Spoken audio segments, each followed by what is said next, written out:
Bayangkan sebuah negara yang selama ini dikenal dengan keindahan pegunungan Himalaya dan kehidupan yang damai, tiba-tiba menjadi pusat perhatian dunia karena aksi protes yang begitu besar dan penuh amarah. Itulah yang sedang terjadi di Nepal. Dalam beberapa pekan terakhir, negara ini diguncang oleh demonstrasi yang berubah menjadi kerusuhan besar.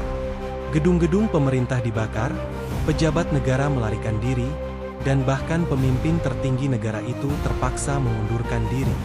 Ini bukan sekadar protes biasa, tetapi sebuah tanda bahwa rakyat sudah berada di titik jenuh terhadap korupsi dan kebijakan pemerintah yang dianggap menindas. Nepal, sebuah negara yang terletak di Asia Selatan dan berbatasan langsung dengan India dan Tiongkok, sebenarnya memiliki sejarah politik yang cukup bergejolak. Sejak transisi dari monarki menjadi sistem republik pada tahun 2008, negara ini seringkali dilanda ketidakstabilan politik. Pemerintahan yang silih berganti dan kurangnya kepemimpinan yang kuat membuat banyak kebijakan penting tersendat. Korupsi merajalela, dan masyarakat mulai kehilangan kepercayaan terhadap institusi negara. Puncak ketidakpuasan masyarakat terjadi ketika pemerintah memutuskan untuk memblokir 26 platform media sosial, termasuk TikTok, yang merupakan salah satu aplikasi paling populer di kalangan anak muda. Keputusan ini diambil dengan alasan untuk mencegah penyebaran informasi yang dianggap provokatif. Namun, bagi masyarakat, langkah tersebut justru dipandang sebagai upaya membungkam kebebasan berekspresi dan menutupi kasus-kasus korupsi yang selama ini dikeluhkan. Masalah ini semakin diperburuk oleh kondisi ekonomi Nepal yang kian memburuk. Harga bahan pokok melonjak drastis, pengangguran meningkat, dan utang negara yang semakin menumpuk membuat banyak orang merasa pemerintah tidak mampu mengelola negara dengan baik. Banyak pejabat terlihat hidup mewah di tengah kesulitan rakyat, yang memperkuat rasa ketidakadilan di masyarakat. Selain itu, ada faktor psikologis yang turut memicu protes ini. Banyak generasi muda di Nepal yang merasa terinspirasi oleh semangat perlawanan dari negara lain, termasuk Indonesia yang pernah mengalami gerakan reformasi tahun 1998. Media sosial yang awalnya menjadi tempat berbagi informasi justru memperkuat semangat perlawanan ini. Namun, ketika akses mereka ke platform tersebut diputus, kemarahan pun meledak menjadi aksi nyata di jalanan. Aksi protes yang awalnya berlangsung damai dengan orasi dan spanduk, dengan cepat berubah menjadi kekacauan besar. Massa yang marah mulai menyerbu gedung-gedung pemerintah, membakar kantor parlemen, dan bahkan rumah-rumah pejabat tinggi negara. Kejadian paling dramatis terjadi ketika Wakil Perdana Menteri Nepal, Vishnu Prasad Paudel, menjadi sasaran kemarahan rakyat. Ia dikejar oleh massa hingga ke tepi sungai dalam keadaan setengah telanjang, sebuah simbol nyata hilangnya wibawa pemerintah di mata rakyat. Tidak lama setelah insiden tersebut, situasi semakin tak terkendali. Militer turun tangan dengan mengerahkan pasukan dan memberlakukan patroli ketat di ibu kota Kathmandu. Beberapa menteri harus dievakuasi dari rumah mereka yang sudah dikepung oleh demonstran. Namun, kehadiran militer justru semakin memanaskan situasi, karena banyak warga yang merasa negara sedang berubah menjadi rezim yang otoriter.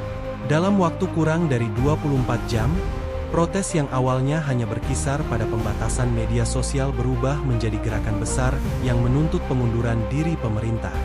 Pihak kepolisian bahkan menggunakan kekuatan mematikan untuk membubarkan massa, yang mengakibatkan 19 orang meninggal dunia. Jumlah korban ini memicu gelombang kemarahan yang lebih besar, hingga massa semakin banyak yang turun ke jalan. Puncak dari krisis ini terjadi ketika Perdana Menteri dan Presiden Nepal akhirnya memutuskan untuk mengundurkan diri.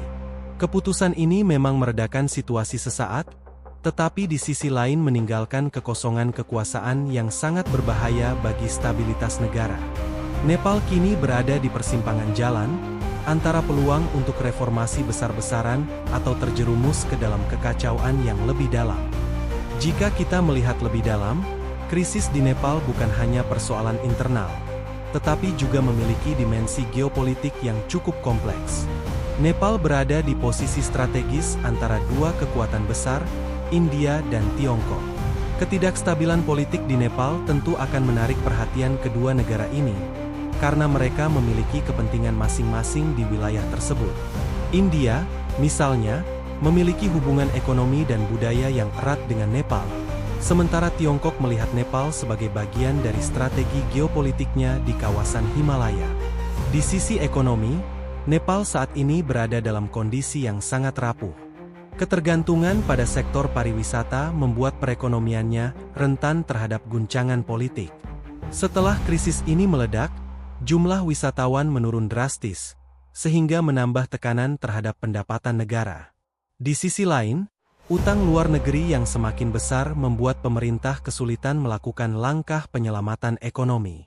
Bagi masyarakat Nepal, kondisi ini menciptakan lingkaran setan.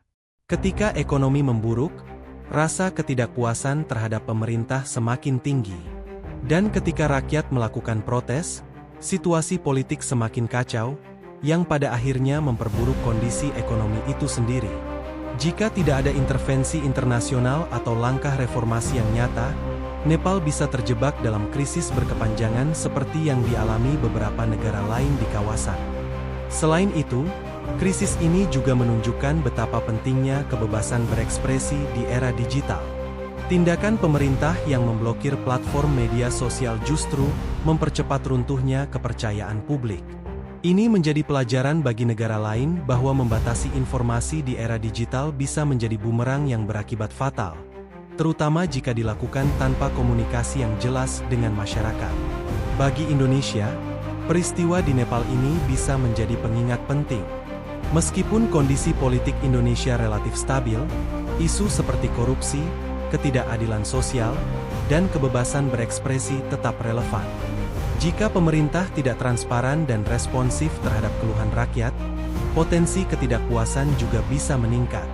Perbedaannya adalah Indonesia memiliki pengalaman panjang dalam mengelola konflik politik melalui mekanisme demokrasi, sehingga risiko terjadinya kekacauan besar dapat diminimalkan.